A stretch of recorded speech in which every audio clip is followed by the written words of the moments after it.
Hello everyone, welcome to your weekly reset guide for the week of September 6th, 2016. Very few weeks to go before Rise of Iron comes out, and I first of all wanted to apologize for not getting a weekly reset video out last week. Last week was an amazing week to do everything on weekly reset, the heroic strikes, the nightfall, the challenge of elders, everything. Even like the weekly Crucible playlist was Mayhem Clash, so that was just really easy to go in and just farm Crucible reputation. So I apologize for not getting that out to you and letting you guys know that week was a great week to grind. But this week's a pretty good week as well, and so I think you guys will like it. So we'll start off with the King's Fall raid this time. Actually, it is Oryx Challenge mode. I believe this will be the last Oryx Challenge mode before Rise of Iron comes out. So if you have not done Oryx Challenge mode to get that calcified fragment, to just complete it, get the Grimoire, and get your moments of triumph, you have to do it now, pretty much. This is the last week, so I recommend you do that. On to the Nightfall. It is Cerberus Bay 3, so Valis to Auric, the Cabal, the main Cabal boss, the original Cabal strike. And the modifiers are Epic, heavily shielded, and highly aggressive enemies appear in great numbers. Void Burn, void damage from any source is greatly increased. Berserk, minions of the darkness won't flinch even after massive damage.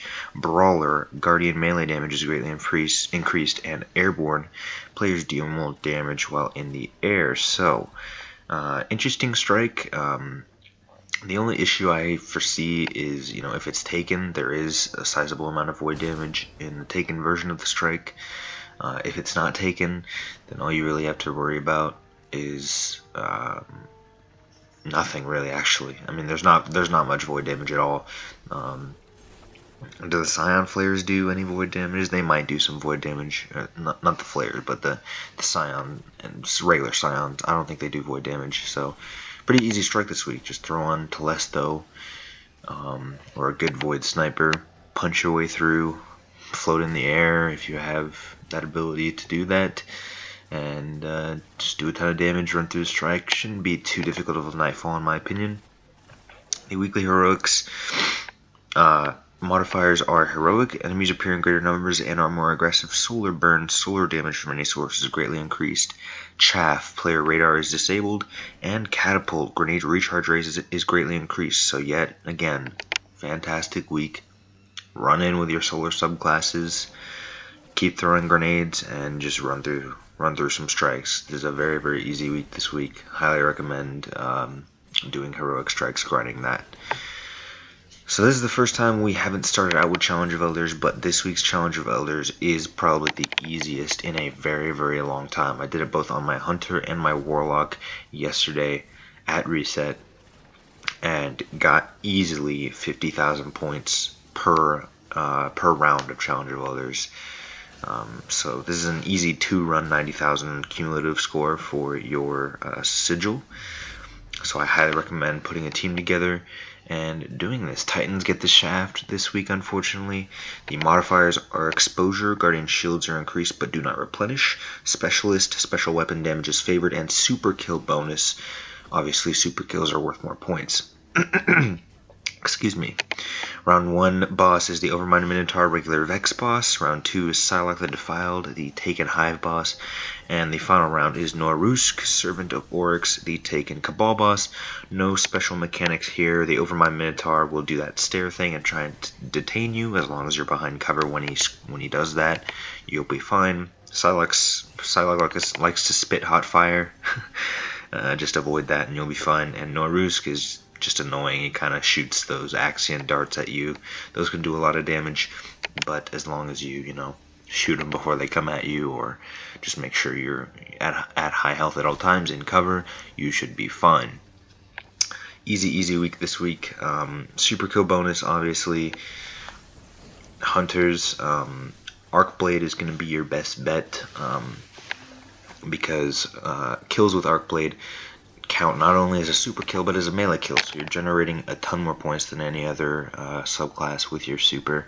And you can throw on Encore, so that kills with the Arc Blade not only increase the damage but also increase the Arc Blade's duration. So if you have that paired with like Tarantella or Mask of the Third Man, you can go on absolute rampages with Arc Blade, rack up a ton of points in a very short amount of time, and then just do boss damage, because Specialist is Specialist this week, so snipers do a ton of damage if you shoot the boss in their crit spot.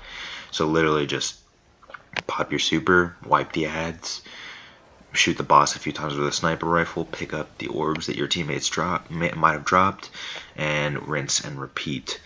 Max Intellect obviously favored because it's super kill bonus. Bad Juju is going to be your only primary choice really, because it recharges you super faster. Like I said, a sniper for boss damage. A machine gun doesn't really matter, but like the raid machine gun or a solar machine gun is pretty good for taking care of wizards in the second round. But other than that, Bad Juju and sniper. That's really all you need. Arc Blade on Hunter, 100%. Golden Gun can be argued for, but honestly you have far more kill potential on the Arc Blade. You're only going to get 3, maybe 4 kills with Golden Gun.